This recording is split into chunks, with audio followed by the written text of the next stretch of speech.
At 12 o'clock, we had number 7 Penn State to start off season 2-0. Traveling to Illinois, which started off at season 1-1 and almost 0-2. Penn State favored by 14.5 on Fox. Drew Aller has gone 43 of 55 through his first 2 starts as a Penn State Nittany Lion. Has thrown for 529 yards, 4 touchdowns to 0 interceptions. Katron Allen is their leading rusher on the ground. Not Nicholas Singleton, weirdly enough. He's had 29 carries for 154 yards and a touchdown. And Keandre Lambert-Smith has had 10 catches for 197 yards and 2 touchdowns. Luke Altmaier for the Fighting Illini has gone 37 of 54, thrown for 408 yards, 3 touchdowns to 3 interceptions. Also leads his team on the ground with 22 carries for 139 yards and 2 touchdowns. Isaiah Williams, 11 catches for 150 yards. Penn State leads the series all-time 20-6, but the last game did go to Illinois in 2021 in the insane, I think, 7 overtime game against Penn State.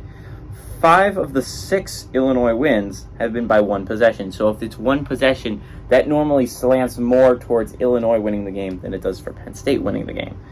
Just a little bit of a fact that I think is a little bit interesting. Penn State has looked phenomenal through their first 2 games. To be fair, they've been against West Virginia and Delaware. West Virginia is actually a Power 5 football team that doesn't look awful, so them winning by a consistent margin, by a decent gap, is impressive. Delaware is not as impressive. That was a tune-up game for this one. Illinois has played 2 tough opponents, which explains why they're 1-1. They eked by Toledo in a game that arguably Toledo played better than them in. They eked out a win over the Rockets. Kansas destroyed them last Friday? Yeah, Friday. Illinois got their butts handed to them by the Jayhawks. And if you're Illinois, it's a chance to bounce back, not be eliminated from playoff contention, because if you lose this game, you're eliminated from playoff contention as a Fighting Illini. Not winning the Big Ten, because that can still happen, but the minute you get 2 losses in this old setup, this is the last year of it, I don't know how I'm going to do playoff implications next year, because I think everyone's still in it even after 2 losses, and I really don't want to do that. That's going to be a lot of extra work for me, but Illinois is a good football team-ish. Obviously, there's going to be some transition period.